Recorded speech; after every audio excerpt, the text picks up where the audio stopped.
How are you, Kat? I'm good, how are you? I'm good. Welcome everybody to our studio Stop and Chat. My name's Tom SKEEHAN and I'm here today with Catherine. We're actually calling this episode 1. This is the first sort of show in hopefully a bigger series that we're creating here. We're in a new set. Yeah, in this new space. I really like being downstairs here. I think we've got some natural light coming in and it just feels a little bit more us. For anyone else sort of tuning in, the rest of this space opens up into our main studio, whereas previously we were up top in the little loft. But I think we're excited to have more people on and sort of open this conversation up and make it sort of less formal. Yeah. So today I was kind of keen to have a bit of structure to this first episode and have some talking points to guide us through. But you've steered a lot of this and you've taken inspiration from our newsletter. Mm-hmm. Do you want to talk a little bit about our newsletter? Yeah, so it comes out at the start of every month and we pretty much have different segments that we run monthly. So we try and have a part that gives back, so some of our knowledge, and we put it back out into our community. We talk about the books that we like. We talk about what's going on that we've seen online or in our local community in Canberra.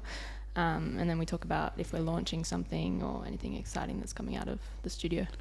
And it's kind of become probably our biggest pillar in terms of marketing the studio. And although it's relatively new, I think we've been doing it for a year now. There's about 7 that we release. But you put a lot of work into it. It's a bit of a catch-all, a wrap-up of what's been going on. So it's really nice.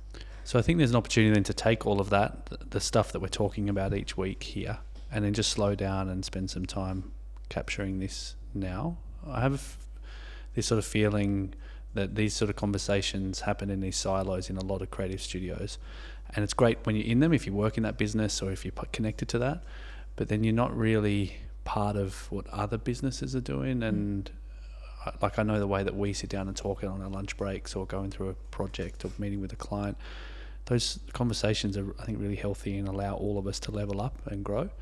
So I hope through this series, whether we have other guests on or it's just you and I riffing each week, that we can kind of tap into a bit of that. Yeah, bring those conversations to another audience. Yeah, Absolutely. like there's some stuff here today. We want to talk about the Loki TV series, which is super weird because that's something that like I've been watching, but I had no idea that anyone else in the studio was. But then there's this kind of really interesting hook back to industrial design. Yeah. So they're the things I think that could be really valuable for us to chat about and kind of share. Yeah, should we jump into what this newsletter is all about? Yeah, let's do it. Yeah, so this newsletter, we're talking about colour. Colour's sort of been on their mind at the studio for the past couple of weeks with some new product coming out. And so we just wanted to talk about sort of our perspective on how we go about approaching colour. Yep. Because it might be a little bit different than sort of your standard.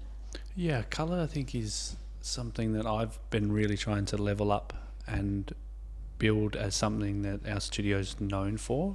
I have this approach to colour that's really transformed in the last few years because I've just tried to slow down and learn a lot more about colour theory and just open up my perspective into other disciplines, particularly architecture and visual arts and how they use colour and different design history movements. But also my partner Rachel, and her background and experience in colour, and me letting go a little bit and just letting other people in the studio take the reins and push some new art direction. But it's been a scary process, I think, as industrial designers, or when you're starting out your studio, you tend to just lean into this safe space of rendering everything on white backgrounds and keeping the materials pretty safe. But I've found that some of our best work in this last few years has just been pushing into this unknown and using colour as a way to get there. Yeah, I feel like we've like approached colour in a way where we want to keep it really, where it's sort of this catch-all for everyone. So it's not super specific. And now I think that we're trying to tell more of a specific story with our projects, which is nice. Probably because we have more projects, right? Where we've got multiple collections now for different brands. And so it's not just a SKEEHAN Studio aesthetic. There's a bit of that throughout, but then it's also about the particular project and that customer, and then how colour can be used to sort of elevate and connect to that audience. Yeah, should we talk about some of the specific projects and how we've approached them? Yeah, what have we got here? So we've got a hive. That was probably our first range where we had colour from the beginning. where we were going into the education sector and thinking about the architect designing this blank slate, this open floor plate, and empowering them to, curate that plate for their customer. So we wanted a colour palette that was sort of neutral, but didn't want it to be that white, black kind of standard powder coat finishes that you might have on your workstations. So I wanted to show them that there was colour opportunities, and very easy, especially with some of the new powder coat colours coming, through Dulux and Interpon. There's some really interesting pastel kind of soft colours in there that are just tonal shifts of greys and greens, but then also texture. That paperbark texture is one of our kind of brand colours now. And that was when we started using that. It was not really a colour that was sort of introduced into that furniture space, but it's that really nice soft, it reminds me of a hog's bristle paint that Dulux has, and that was sort of going off at the time. There was lots of hog's bristle, but we hadn't found a link between that and furniture. I think how we approached it as well, we wanted to make it a little bit more like residential. People were coming out of lockdown. You don't want it to be too harsh, too commercial. Totally. So by just softening it a little bit, we were able to approach that. And texture as well. That's the wonderful thing about powder coating, is that it's quite easy to introduce a flat matte colour, and it's a really durable finish. So you almost want the texture because that helps with the longevity of the product. But it just softens those forms. And if you're dealing with a sharp sheet metal steel product or a tube bent, chair, having that in a texture, the way that light kind of just rolls around those corners just softens the product. Yeah, lovely. Should we talk about, I know we've talked about it in the past, but the Here Now with Nave? Yeah, that was fun because Here Now, from the very beginning, wanted to work with us on a collection, and they'd loved a few of our products. So we thought, great, let's license out our collection into the US market with a new brand. But they were really talking about using colour and renders and to connect with a new audience and be a different brand and cut through the noise. So they asked me in the beginning, can we kind of explore some really weird finishes and some unique colours and some set designs that I kind of feel very different. And to be fair, in the beginning I was a little bit nervous because we sort of had this imagery and design language established with the Nave collection here in Australia, and it was targeting a little bit more of a lobby breakout residential aesthetic in a way, and it was a softer chair, and we photographed it with natural light, with a concrete wall and some calico curtains. They wanted to inverse that completely and get mesh and fluoro lights and pink, like soft pastel colours still, but massive contrast. Yeah, to sort of stand out in the market, would you say? Or? For sure. And just create these hyper-real campaigns that allowed them to cut through and announce themselves. And there was a unique opportunity for them to collaborate with us and being, I guess, an international brand then and telling that story about Australian design, but also just being different. Yep.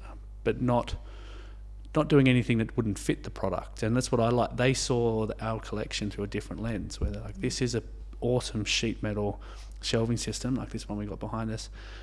We were photographing that product in these sort of colorways here, in the black and the greys, really safe because it's quite commercial. They just flipped that and started looking at salmon and some other really weird kind of greens, like off lime green, but you put that with a dark blue textile and concrete, it's a really interesting palette. And I feel like it also opens it up to a whole different client as well. I know that their tagline is sort of by creatives for creatives, so it's sort of pinpointing those kind of people just through colour. That was our biggest shift for me, to go, we can take an existing product and change its position in the market just with colour. And that's what influenced Hoshi and all these other things we're going to talk about today, where you've got a product that's designed for a certain customer in a certain market, but just by elevating or critiquing your colour, you can pivot it. Yeah, should we talk about Hoshi? Talk me through that process of bringing in the colour blocking. That was one of our first commercial collections that we designed for Stylecraft here in Australia, and it's a solid timber armchair. Essentially, that's the core product, and there's a whole range of products that sort of circle that armchair. And it's this beautiful sort of naked frame, or the frame of the chair's on the outside, it's cradling the upholstery, and it's sort of defined by this top timber rail and a few complex kind of joinery details, but essentially it's just a really minimal armchair. And we've been selling a lot of those into those breakout and lobby spaces, those sort of threshold in between moments before you may enter into the main part of a workspace or a university or even an airport. But then also the chair's been working really well in these residential settings where you get one or two of them in a walnut, timber or leather. So that's been great. It's been sort of where that product has been positioned.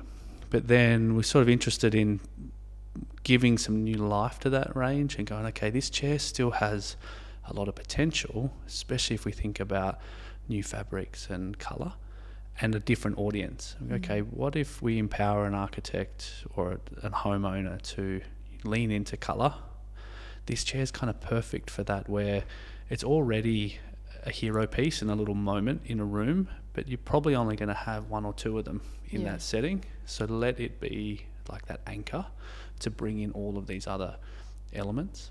And rather than just use timber like an American oak or walnut, we can explore some really interesting kind of Dulux colorways. So some what was the process in picking the final colorways for the Hoshi color block? Again, back to our audience. So trying to think about the Australian market and who would be buying this chair and what they might want. What we were able to do was sort of offer up a really open palette to a lot of colours, much like with powder coating, where if you go through the Interpon powder coating sheet or like swatch card, you know, there's like 150 different swatches there. But sometimes having too much choice, you know, is a bit overwhelming. So we limited it to usually 3 or 4 set colorways, and that's kind of like the brand identity for what would become Hoshi color. And we were just looking into kind of what grounded the range, and if we think about the Australian landscape and the people buying these chairs, predominantly we're thinking about natural light coming in, beautiful big open plan space, a chair that can kind of breathe, that you want to sit in, but it's not a lounge chair. It's not like you sit and relax and kind of fall asleep and have a nap. So you're kind of passing through these spaces. So we thought that the colour could be a bit bright and playful, but still earthy, because this chair is handcrafted. It's made in Australia. It's solid timber. I didn't want it to be too commercial and too throwaway. So there had to be this sort of texture to it, or this grit in the colour, which we're calling like a muddy, softer colour, which was fine. We can build a palette around that. But the first step, I guess, was figuring out what that palette needs to sound like. Also, if I'm building out a colour palette, or if we're talking about what sort of palette we want to create, usually there's a conversation around materials. I think that's that mantra that we've always had here, and this material driven, process led, but letting that be a point of discovery. And materials and textures, especially in powder coats or timbers or the natural environment, has usually been a starting point for us when picking a colour palette. Yeah, we think about like the collaboration with InStyle, the latest twist. It's this carving of the acoustic panel. Yep. And so we use that as a jumping off point. So all of the colours for that first was sort of natural, inspired by the rock formations, gullies, all of that as a starting point. And then we're just pulling on that thread.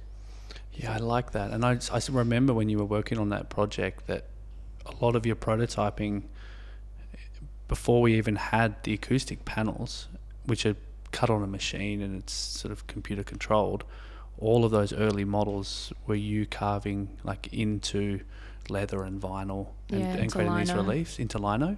And then that sort of had this connection to me around relief printing and like traditional print media, lino printing, and that carving process, and just the way that you would get more depth the deeper you went, which would make the line wider, but then you're revealing that core colour in the lino, which then sort of, that's when we had those river analogies, and we're talking about water kind of carving through a mountainside.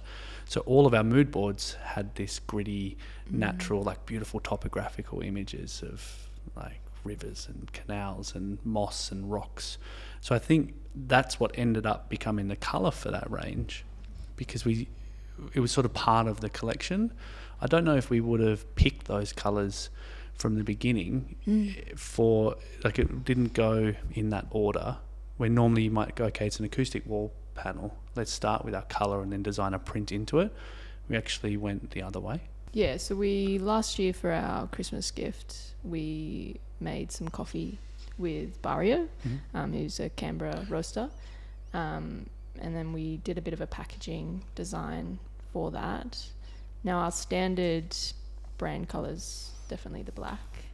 And so for these little, I guess, capsule projects, we try and lean into colour as a way to explore and try out different things that we wouldn't normally do. So we've got this bright orange sticker that we put together. You were pretty tentative with this. Very. And I remember some of the first mock-ups that you did were like in a blue, like a really bright blue, and that really scared me. And I was like, oh, that doesn't feel like it's on brand. And then 12 months later, our Christmas gift this year is blue, right? Like you've definitely talked me into it.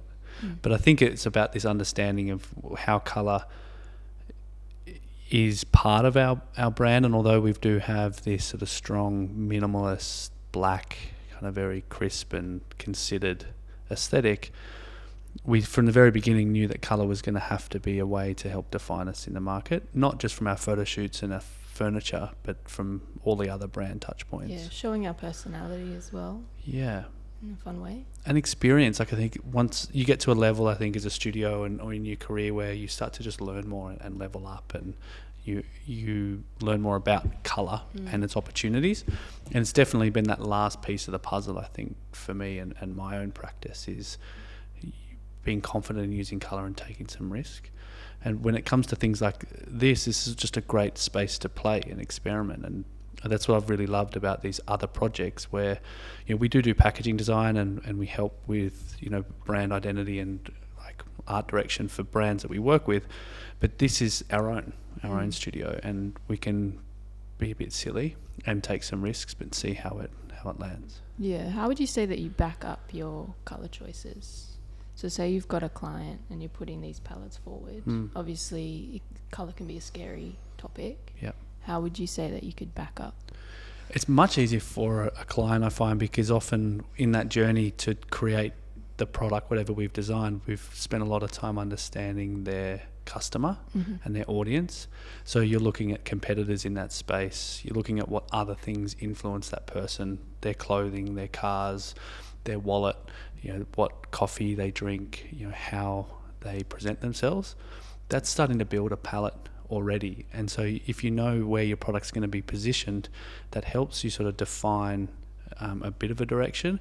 But then it's just about making that decision of, do we need to cut through and get through the noise, and is colour going to be the way, or is the form of the product, or just even the way that we write about it?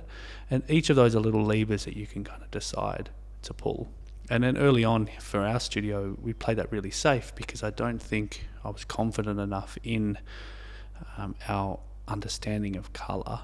But a lot of the time you just have to, like with any creative process, you just ground it in that decision making of kind of this methodology of just moving through each stage and reflecting on the decisions and testing, trying things. Like for this, even this orange, you know, you printed out like 11 different oranges and soft and gloss, and you just want to lay them out and present them to yourself and to me, and we can decide on kind of what one speaks to the project but also to the brand.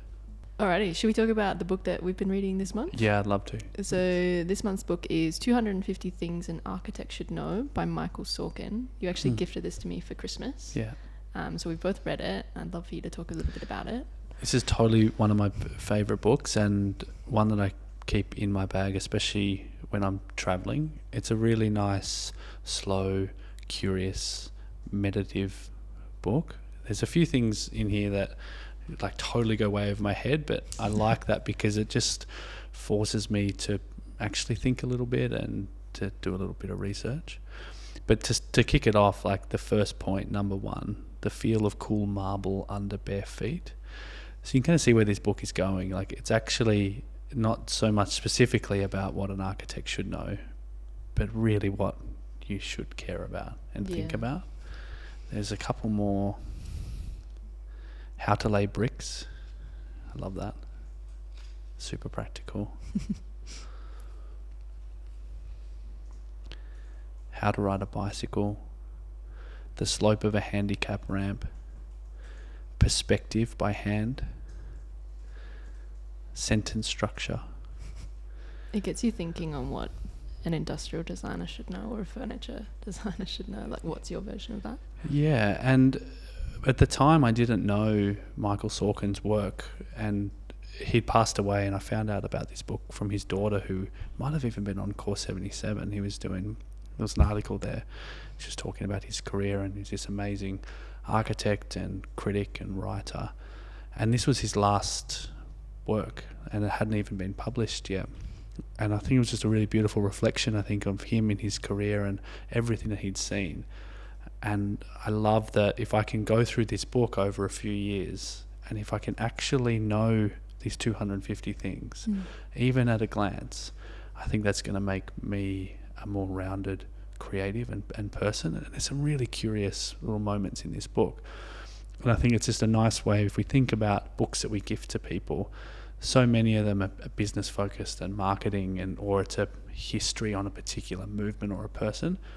This is the opposite. It's this sort of curious journal of a creative mind. Yeah, you can just get lost in it. It's really good. Yeah, nice. Alrighty, our next segment.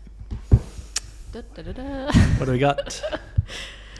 So what is launching? So this past week, our collaboration with Thor's Hammer here in Canberra went live.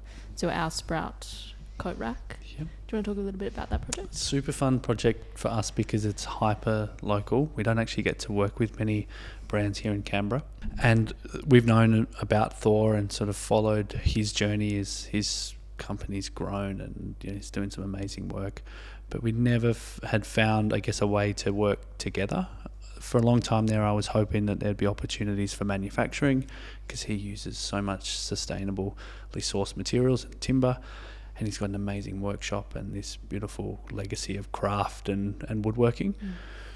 But the timing, I think, wasn't quite right, and they were definitely growing into their own products. And so eventually there became this conversation of, well, how about we collaborate on a product? And now that he's moved spaces into an amazing new factory here in Fishwick, which is the old Tip Top Bread Factory.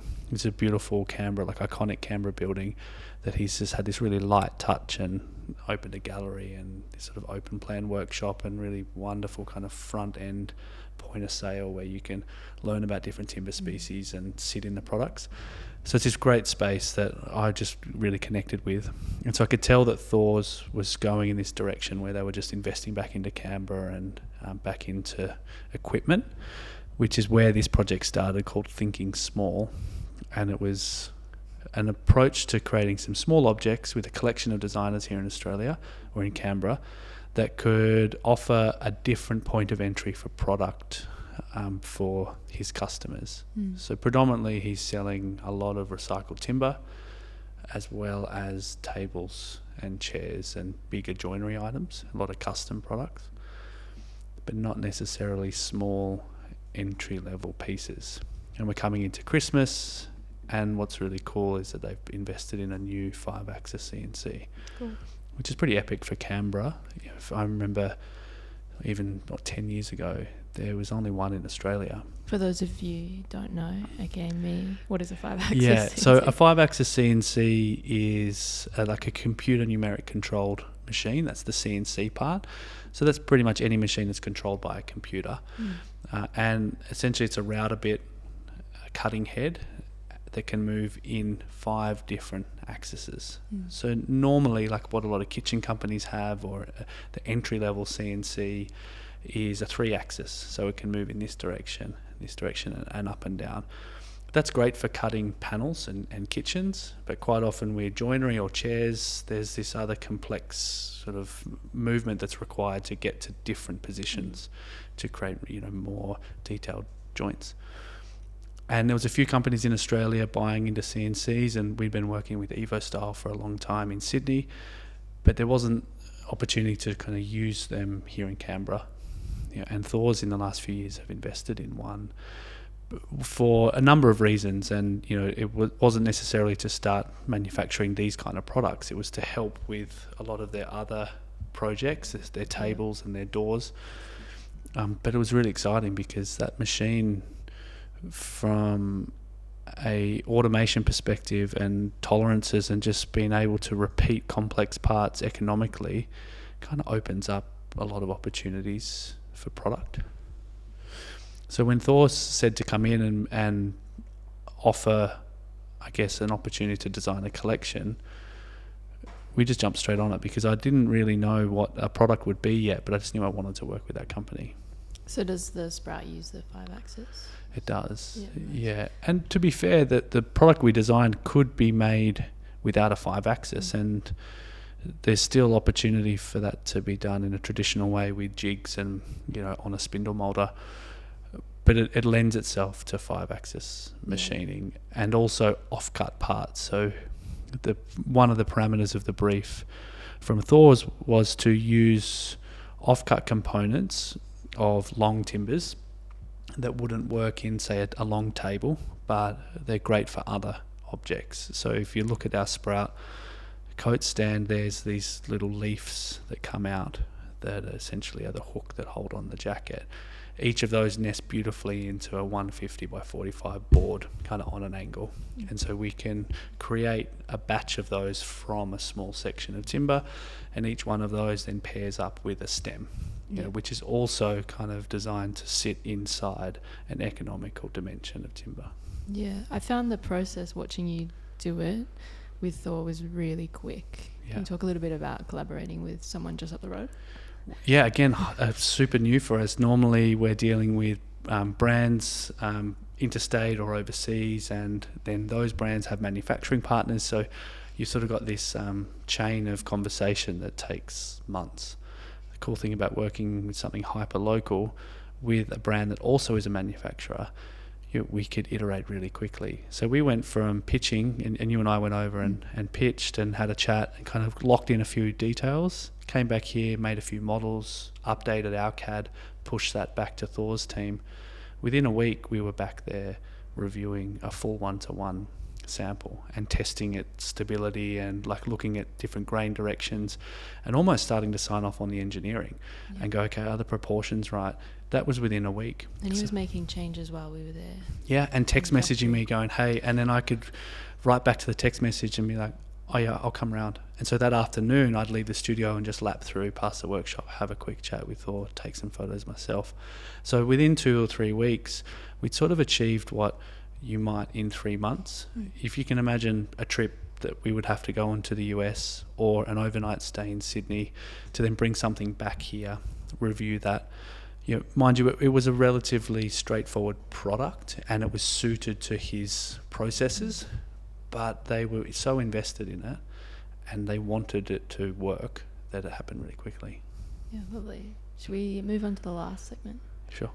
So it's from our community to you, where we grab different things that we've either found online or within Canberra that we want to share. And the first one is a little bit different. So we're going to talk about the Loki set. Oh, cool. Which you've just watched the show. Do you want to talk a little bit about, did you notice the set at all when you were watching it? Absolutely. Have you seen the show? I've watched little snippets. I haven't fully watched it. It's a really amazing set design, and like I follow quite a bit of these Marvel TV shows and Star Wars and all that sort of stuff. It's just like the way that I escape. And especially lately, this Loki series caught my attention because it's totally on the fringes of this Marvel universe, and I like that it's focusing on TV and not so much about these big kind of films and big budget productions. It's different. And it's a different character, different narrative. And so I'm watching it for all of those reasons. And then all of a sudden, the cinematography and the art direction and like the volume and this space was just like caught me. And I realized that I was sort of screenshotting little moments. Yeah, that's awesome. Because I'm either watching it on my phone and then falling asleep or on TV, or it's on my laptop. And if I'm screenshotting something, usually there's a reason why, and I often don't catch it till a couple of weeks later when I'm going back through my phone and I'm like, oh, why am I screenshotting all of these textures of bark or whatever it is? It's like, because this is sort of part of something that we're working on. It's pulling me. and I wasn't quite sure what it was about the art direction of Loki that, you know, was catching me, but I was just enjoying it. And I wasn't actually enjoying the show that much. It was overall, the whole arc of the series was great by the time I got to the end, but it took a while. Yeah.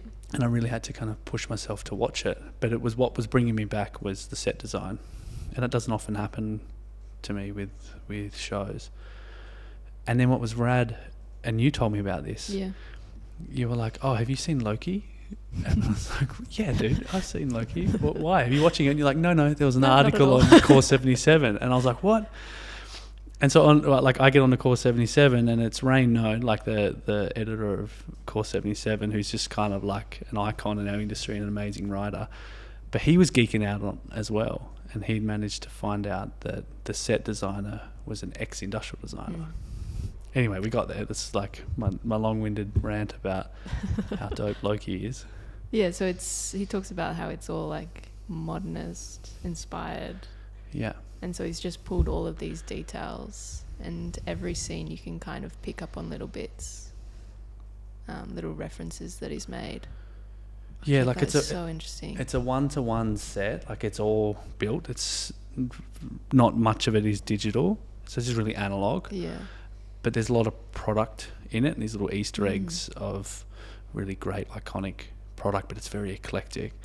And the way that Rain talks about it in his article is it's sort of like a DMV, which for those of you like in Australia, it's like our RTA, like it's our the Road Transport Authority, like it's the DMV designed by the Bauhaus. And so you've got this sort of really like brutalist big space, but then, you know, lots of like kind of nice lighting. And so it's this contrast of like this space isn't that welcoming and it feels really rigid, but it's lit really nicely. And so you're kind of in this state of tension. And he was also talking about this as Soviet era kind of approach to like buildings and minimalism and brutalist forms, but then this mashup, like this kind of blend. And I thought like, wow, I wasn't thinking that at the time, and it's so clear now looking back on this show. I'm like, that's what really caught me, is it's like these spaces felt really inviting, and I felt like I wanted to be in them, but I was very uncomfortable.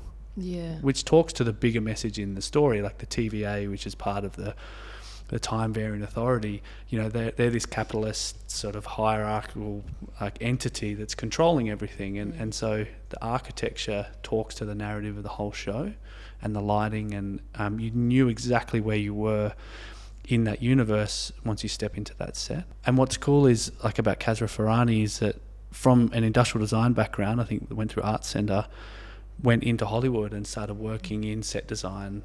And it's definitely a path for industrial designers, because you're in this really practical set building kind of making space. Then you're getting into art direction and production.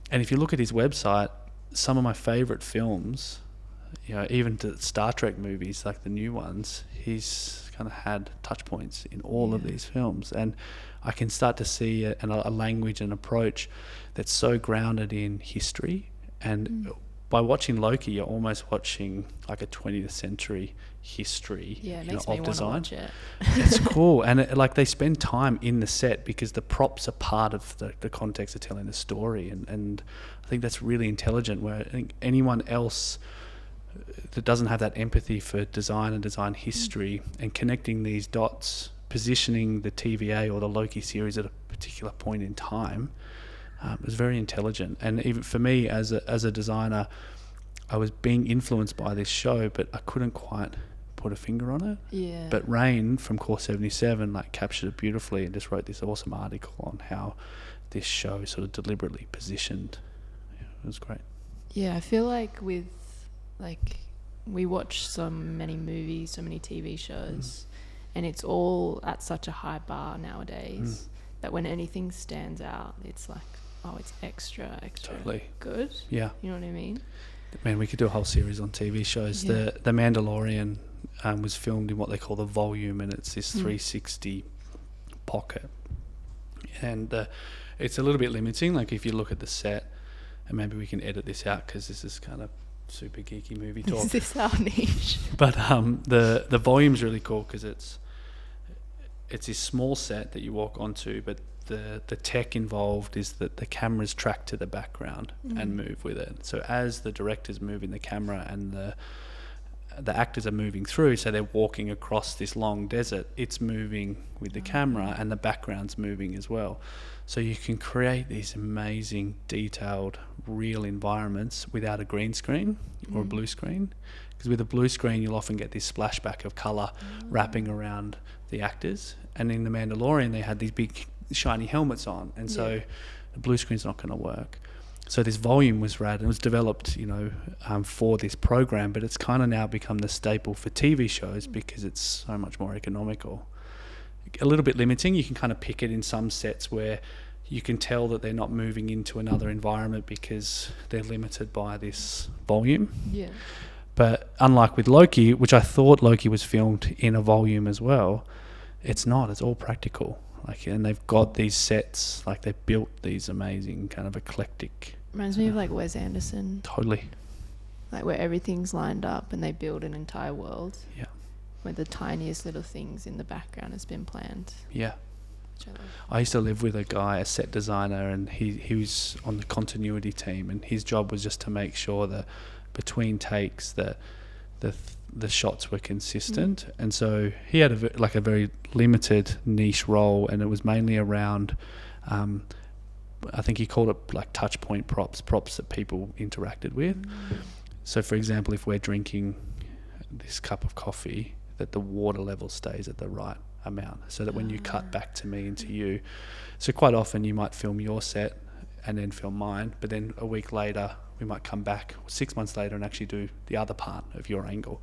So you want to make sure it's the same cup facing the same direction with the right amount of liquid in it, similarly to a pen and all the other things. And so one cool thing he was saying on a set where there was a big heavy background, he got to write all of the fake letters for that, this lady was writing these love letters, and so he got to write all these fake love letters to this other person who was a fictional character, and they all got piled up and they kind of added depth to the scene. The camera never touched on them, but as a set designer you want to make sure that in case they do, if that prop ever gets picked up and put into a shot, that the content kind of matches. Yeah, it's real life. Months of work, even his handwriting style and the way that he would write on the type of paper was for that period.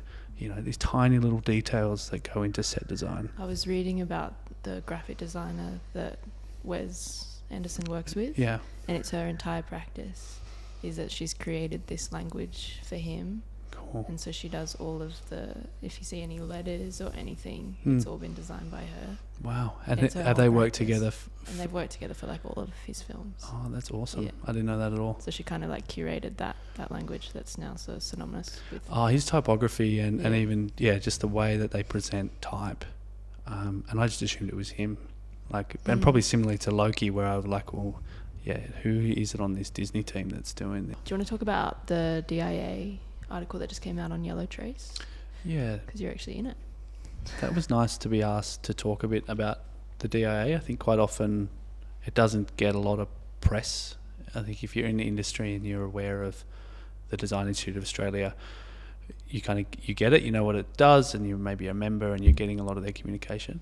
But Yellow Trace wrote a really nice article this week just on what the DIA is and kind of communicating its value from a few different people. So I've been a part of the DIA for, 8 years now professionally, and I'm also involved locally, with our board here. But my comments to the questions were just more about the value in these sort of community organisations that just put this advocacy first around the things that are hard for individuals to make moves on. So it's really difficult for me to change the IP laws in Australia. Easy for me to complain about them and kind of talk about them, but very difficult to shift that. And the cool thing about the DIA, I think, is they can pull together, and they're doing amazing things for interior design at the moment, but equally on IP laws here in Australia.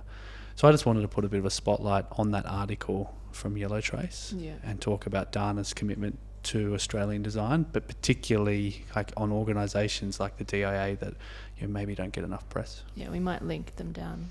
That's a great idea. As well. Yeah. And then the last thing we want to talk about is the M Pavilion, because it's from one of your favourite architects, Tadao Ando. Yeah. And there was this photographer, Rory Gardner, who has done a little bit of a piece on the M Pavilion. I haven't seen his pics yet from it, but I was following the M Pavilion project because they run a competition every year, the M Pavilion chair competition, and that's where you're supposed to respond to the architect's concept and design a series of chairs or stools that can be used throughout the life of the pavilion. And so we designed a submission for it, and the reason why was because Tadao Ando was the architect, and again, he's just been my guiding compass as a designer, like, for my entire career. And I think I knew his work even before I'd studied industrial design. Like, he was just this really beautiful, minimal, concrete, like, natural light. Like, it's an amazing blend of materials. And before I studied at university, I was involved in carpentry and formwork carpentry and concrete, and I just loved, like, that material.